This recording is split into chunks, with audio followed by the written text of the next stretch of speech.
Welcome back to Resident Ghoul. I'm your Resident Ghoulie Angie, and today's little bunch of videos is basically going to be some more haunted experiences because it's October, baby, and that's what we do. Sorry this has been kind of delayed me putting this out, but please make sure, as always, to go like the original creator's video, and then also please make sure to like, comment, share, and subscribe if you enjoy this type of content. Anyway, let's get on to the video. You guys want to hear a scary story? It reminds me a lot of Insidious, but it's real. One time when I was babysitting these two girls, talked about them in a video before this, we were going to call the older one Luna and the younger one Aura. That's what I called them last time. I was babysitting, and the older one had an imaginary friend that she called Pete. I would always sense weird energy in this house. Disturbing, dark, like not good, friendly Casper the Ghost. And then one time, the oldest Luna at the time was, I want to say she was 3 or 4. And the baby, Aura, was like 6 months old. And I had put Aura down for bed. Put her in her little swaddle, got her all set up. She was snug as a bug, cute, perfect sleeping. And me and Luna were out in the living room because I was like, okay, we can play one game together like before you go to sleep, because Aura obviously went to bed a little bit earlier. I think we pulled out like Candyland, some board game, which obviously she doesn't know how to play the ins and outs and the rules because she's 3. But when we were playing, she had another little character and it was Pete's, right? And every time, I swear to God, I would look away, I'd look back and it would move, and she'd be like, oh, Pete moved it. And I'm like, okay, Luna, like you obviously moved it, you know? Like she's 3 and I know she's just like, you know, she doesn't know how to play the game. Now I know it was literally this dark spirit that was moving it, but stay with me. I'm like, okay, Luna, sure. And then out of nowhere, we're playing and the TV was on in the background, excuse me. And Luna goes, I love this song. And I'm like listening. I'm like, what song, baby? Like, I don't hear any music. And she said, oh, the song that Pete is singing to me. She said, it's a song that my daddy plays on his guitar because their dad played guitar, I guess. Like, I'd always see the guitar. Sometimes it'd be in the living room or sometimes it'd be in the parents' room. Like, when I'd go in there to grab stuff for the kids, it was just, like, always propped against a wall. And I was like, oh, that's nice. Like, remember what we said about Pete? Because I told her I didn't want her talking to Pete because, again, this felt like a dark energy. And it sucked because every time I was there, I felt like he was sitting in between me and her. Like, he was always, the spirit, Pete, was always hovering. It would never go away. So anyways, I'm like, what song? Blah, blah. And she's like, I'm trying to get her to describe to me again. She's 3. She doesn't really know how to describe it. And she says, no, Pete said he'll play for you.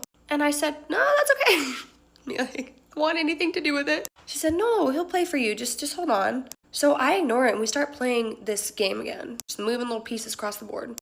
And all of a sudden I hear the strum of a guitar. Just a solo strum, like an off chord.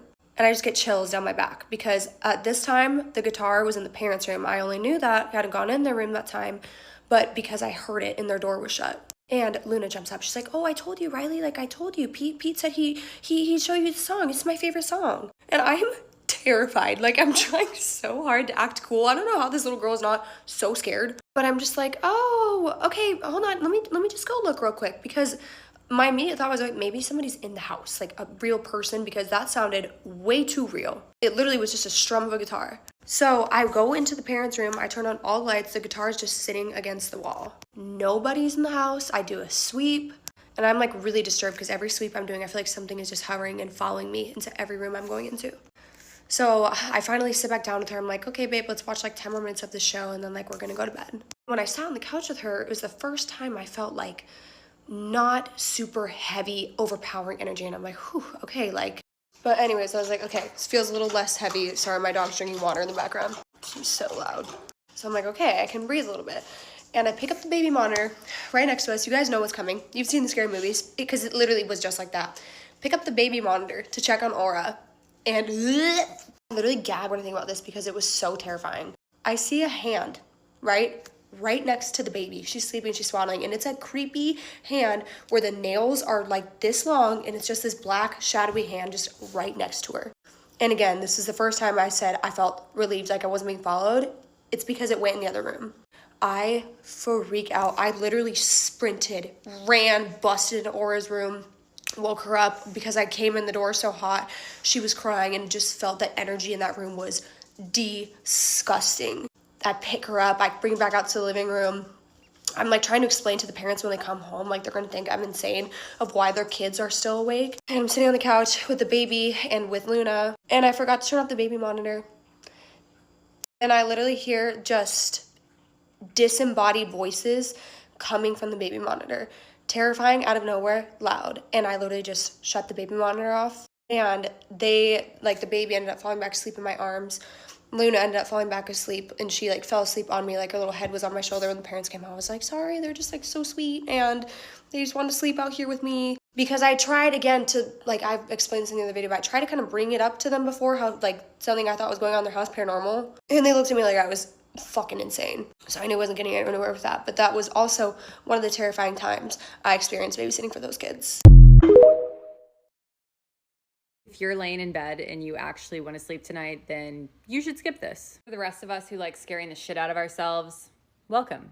When I was a kid, my best friend asked a Ouija board how old she was going to be when she died. Okay, spoiler, it told her 22. Probably wondering, did she die at 22? I'm going to tell you a story that only 3 people know. Well, 2, because one of them is dead. This story starts about 20 years ago when Christina and I were about 12. We were inseparable and we used to hang out with her older sister all the time. We were at their house a lot. It looked like a normal suburban house on the outside, but I swear you walked in and it was like a portal to the underworld. This house scared the absolute shit out of me. I would hear screams coming from the attic and I would look down this long, dark, creepy hallway, see dark figures like motioning up when I'm trying to sleep at night. To make matters worse, we would sit in her room with the lights dim, pull out the Ouija board, and play all the time. But here's the thing, it only ever worked for Christina. It was like she had some weird connection to it. Naturally, her sister and I always thought this was fake, and she was just doing it for attention because it would move so fast all over the place, telling us everything.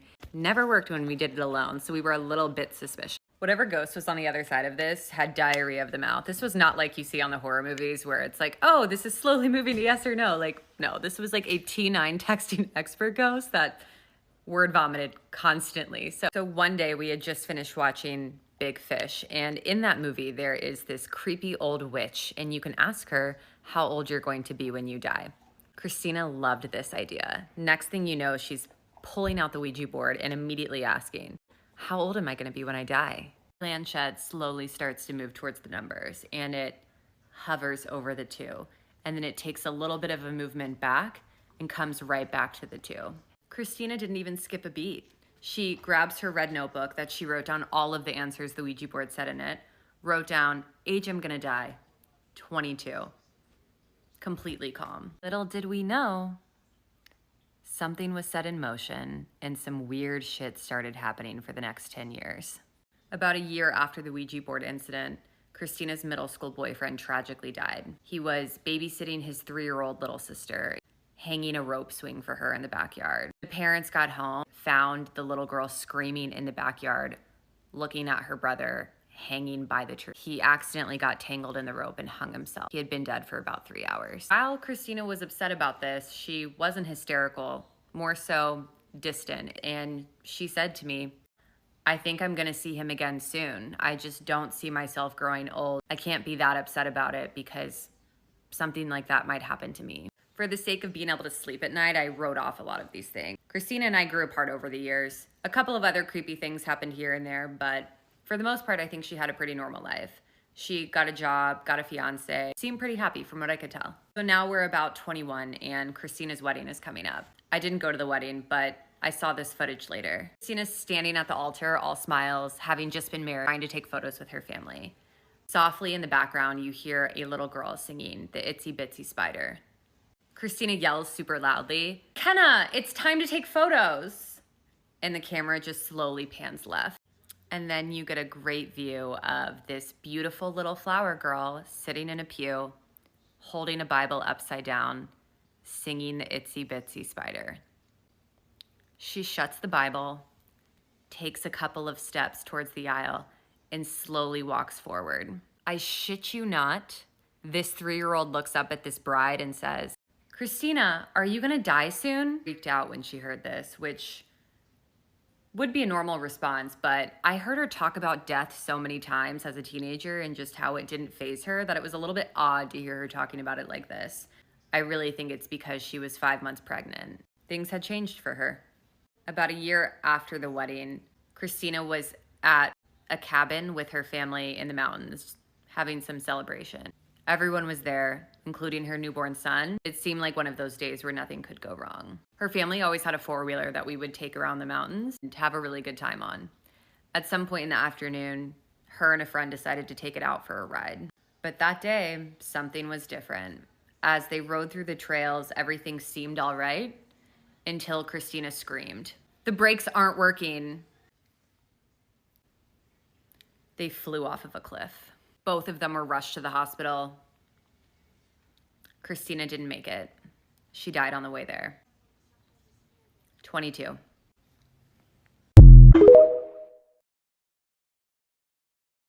If you're easily scared, don't watch this at night.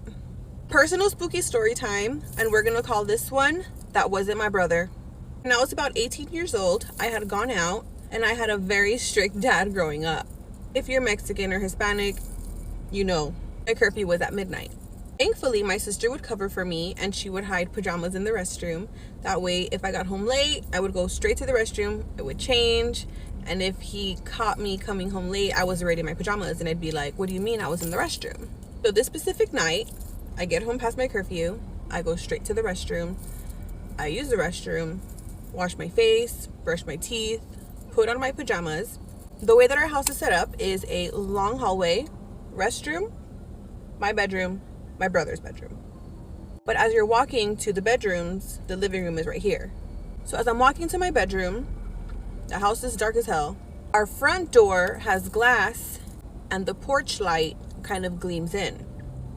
So I'm walking to my bedroom and I happen to look in the living room, right in front of our front door, I see a little boy. And he's standing there. But what's crazy is the way that he's standing in this perfect spot, the light cuts off right here. So I can see from here down, but I can't see his face. His face is literally black. Like I can't see any features. I can't see nothing. I'm not exactly sure what he's wearing, but it looks like overalls or something like that.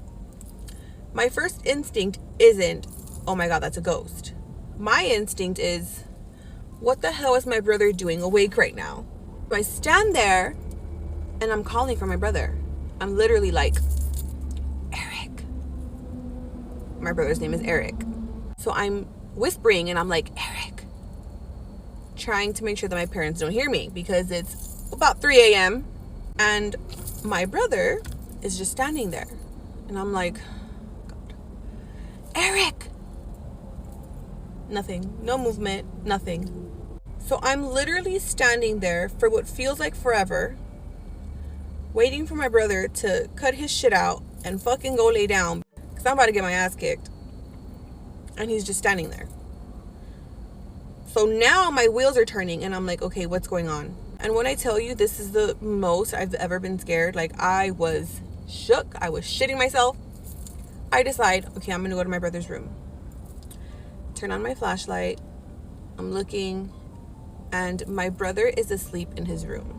I was so scared. I didn't even go back to my room. Like I was freaking out. I've talked about my mom's house being haunted before. What's crazy is that it's inexplainable because my dad built their house.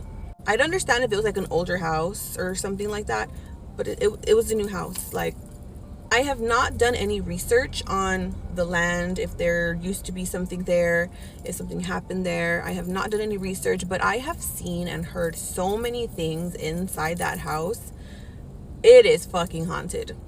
It wasn't a mimic because now that I think about it, this little boy was definitely younger than my brother, and we've seen him many times. He loves to play peekaboo.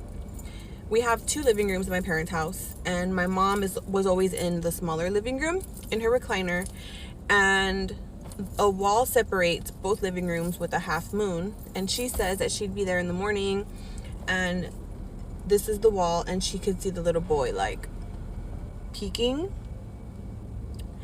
And when my mom would go and look, he'd kind of like, or if this is the wall, he'd kind of like, you know, but at least it's a friendly ghost. If you guys have any spooky stories that you'd like to share with me, please send them via DM or email and I'd love to read them. And I will see you guys in the next spooky story. Bye. When I was young, my parents bought 130 acres to build a house, and then my mom decided that she wanted to decorate that house with antique furniture, and that's where we messed up. We didn't live there long. We started seeing some like shadow figure outside the front door, and my family didn't really believe in ghosts, so none of us really said anything about it until probably like a year later. One of us in the family was like, okay, does anybody else see this outside? Like, I keep seeing it past the window. Everybody in the family was like, oh my gosh, yes, I see it, but I thought it was crazy. The lady that owned the land before us, her name was Lucille, so of course my dad named her Lucille, and we all just refer to her as Lucille now. But we were all like, you know what, she seems nice, she minds her own business, she stays outside, no big deal, just leave her alone. Until I got pregnant. I was 17, so I still lived with my parents, and she decided to welcome herself inside. She would stay very close to me. She was always at every corner I was. I would take a shower, and I could see her out of the corner of my eye, standing in the doorway, watching me every time I showered, the whole time I was pregnant. No big deal, whatever. Watching after me, being nice. And then I gave birth.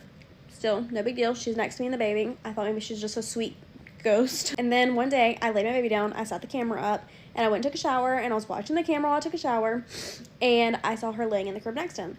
So I ran out the bathroom, and I was like, look, girl, too much, too far, you need to go. You gotta leave. And she listened. She was very sweet. She listened. She moved upstairs to a spare room and didn't bother anybody else, but she would stand in the window and just watch everybody. Literally everybody knows about her. Delivery people, lawn care people, like literally everybody knows about Lucille. Then we ended up moving, and I never saw her again until now. So let me know if you want part 2 to find out how she lives with me again. If you're not into really creepy stories about the paranormal, literally just scroll past this video. But if you are, I have a truly scary paranormal story for you. So this happened to me 2 years ago when I went on a birthday trip to Las Vegas. And basically, I really wanted to see this place called the Mob Museum. I was literally fascinated. I was like, I have to see it. And I'm really into forensics, and the organized crime stuff sounded interesting, so I wanted to go. So I go to the Mob Museum. It is 3 floors. I start at the first floor, I look all around, I go to the second floor, I look all around, and before I get to the third floor, I realize it is 10 minutes until closing, and my mom's like, hey, just meet me downstairs, you go ahead. So I continue up these stairs to the third floor, and when I get up there, I'm the only one there. There's no one up there, which was fine with me. I'm actually thinking at the time, this is awesome, like no one's in my way, I can just make my little round and head out. So when I get up there, I look kind of to the left, and there's a room where there's like a purple, real groovy looking couch, real groovy looking living room setup, and I'm thinking, oh, that looks cool, so I walk in there. Immediately when I walk in there, I just don't feel right. I don't know how to explain it. I don't feel great. Like, I just feel off. It felt like I just suddenly was like, came over with like just this creeped out feeling for some reason, and I didn't know why, because I was just admiring this like real unique looking living room setup they had going on up there. That was until I look over to the right, and I noticed that there is a whole wall with a display of very graphic crime scene photos. And that wasn't the problem, okay? Like, I've seen crime scene photos, I've taken classes in forensics and stuff, but these pictures, I've never seen pictures like that displayed like that on a wall, framed with plaques underneath. I was just kind of like, I don't know. I started thinking that was why I felt off initially when I walked in the room. I was like, I don't know. I felt like the way that those people were being displayed was just like not respectful to the deceased. So my intuition was telling me, don't participate in this madness. Like, literally, let's just go. Let's just leave. So despite what my intuition was probably telling me, I'm literally thinking, I don't know, I kept gaslighting myself. I was like, maybe it's because the pictures, and I basically swallow the lump in my throat, and I'm like, no, I'm going into forensics. I have to be able to handle this. So I go up to the wall to look at all these pictures and the like stories of these people. I only looked at a couple that were on the very right side. I read like a couple of them. And then one of the other pictures from like over here somewhere caught my eye because it looked so old. It was like so saturated and so black and white that I was like, this looks like maybe the oldest picture on this wall. So I look at that picture. It's a real graphic crime scene of a man. I cannot say anything else about it on this app. So I go up to this picture, I'm looking at it, and at some point I go to read the plaque. So I move my eyes down from the photo, and as soon as I'm not even joking, as soon as I start reading this guy's name, dude, bro, as I'm reading his name, feel an energy rise behind me. Like, it felt like a tall person was like standing behind me or something, and I don't know how to explain why I felt like this specifically, but it felt like something was like hovering over me. Like, I don't know how to explain. I mean, it was just horrifying. It felt like something was like looking down at me, and I immediately feel like frozen. Like the hairs on the back of my neck are standing up. I have chills up and down my spine. I am not good. And I start booking it out of that room, and I'm surprised I didn't literally full sprint jump down those freaking stairs, but something kept telling me like, don't run or I'm gonna give off like more fear, more energy of fear. I was fully doused in fear. It probably would have made no difference, but I get down to the first floor. So I finally get down on the first floor, and I have to go down this entire corridor, like this entire hallway, and it's kind of a short hallway, and then you have to turn right to get to the exit and entrance of the museum. But when I tell you this felt like the longest hallway in the world, I'm telling you it felt like the longest hallway in the world. So I start speed walking down the hallway, and suddenly this energy that felt like was following me felt like it was literally standing in mine. It felt like something was standing in my energy. Like I came over with somehow even more fear than I was already feeling, and start full on sprinting, about nearly falling over, like flying down these hallways. I'm literally just like flying towards the exit. And I get up to my mom, and she's like, oh my God, are you okay? I was literally like, thank God that's over. And then I get home, and some weird happened at my house. Some weird stuff happened at my house. And mind you, I've had paranormal experiences before. I have had things whisper in my ear. I have had weird experiences, but nothing made me scared like this. Nothing in my life. And I've been through cancer and like a lot of other things. And this truly is the scariest thing that's ever happened to me. But if you want a part 2, let me know. Not heard about the 28 girls that were hospitalized after using a Ouija board? Bruh, I'm breaking my kid code of silence with this one, but here's a quick story time on playing the Ouija board in the Bronx. It's 1995, 1996. We don't got cell phones. The hangout spot is Vlad's apartment. Vlad's apartment got people in and out at all times, day and night. There's a Ouija board in the crib. I decided to play with it. A lot of us are playing with it. This is going on day after day after day. So we're talking to all these different spirits. There's one spirit named Frank. He identifies himself, and he tells us his story about how he got moped out in the Bronx, and he was from 146th Street. The dude, he gave us vivid details down to like phone numbers and all that. He asked us to call his family. But this is where it got strange. At some point, Frank decided to show off his spirit skills and would identify people before they'll show up. And that started freaking us out. Like, Frank, we cool, we hear your story, but chill.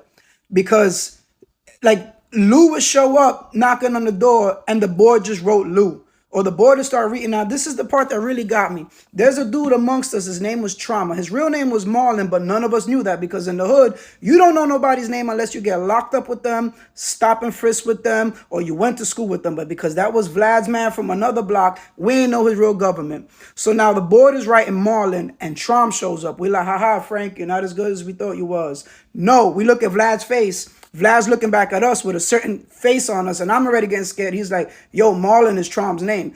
Marlon don't know what's going on. He's just walking into this, and the only people holding the board are people who don't know Trom's real name is Mal.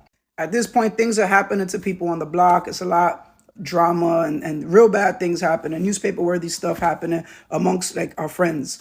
So we decided to give up this Ouija board. We're like, you know what? This is a little too deep for us.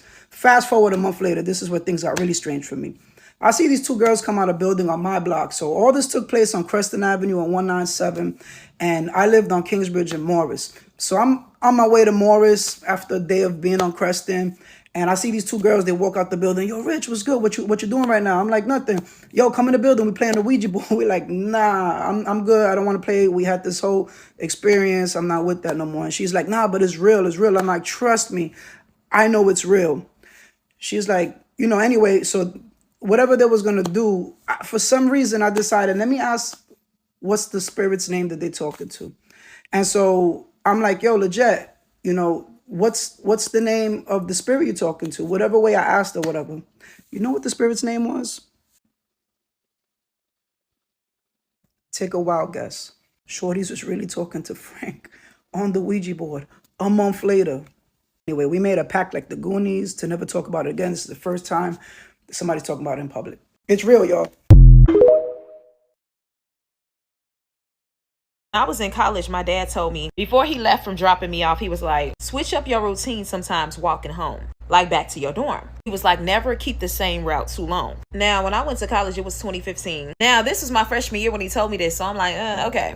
So fast forward, I'm in my junior year. I used to go to this place called 7th Street Underground, for the people that know, they know, where I would sing every day. It had a piano, computers, things and such, right? That became my routine. I went there between classes, after classes, late at night. But one time I'm at Walmart, and as I walk out to get on the shuttle, I didn't have a car at this time. As I walk out to get on the shuttle, there's a man sitting on the bench. Now, if you know, on a shuttle, it don't matter what age you are, like you can get on the shuttle. So ignore my hair, I get it done tomorrow. Messages, switch it up. So anyway, there's this man at the bench. Now, as I'm waiting on the shuttle, another man walks up to me, and he's wearing like a magician hat, little pants, a little shirt, but you can tell he's an older man. And he comes not even 2 inches away from my face and says, "We've been looking all over for you." Now imagine that, you waiting on the shuttle, and some person you've never seen, it was a white man at that, jumps in your face and says, "We've been looking all over for you." You and who? And he looks at the man on the bench. Now this man looked like he's about in his 50s, got shades on, he never looked at me.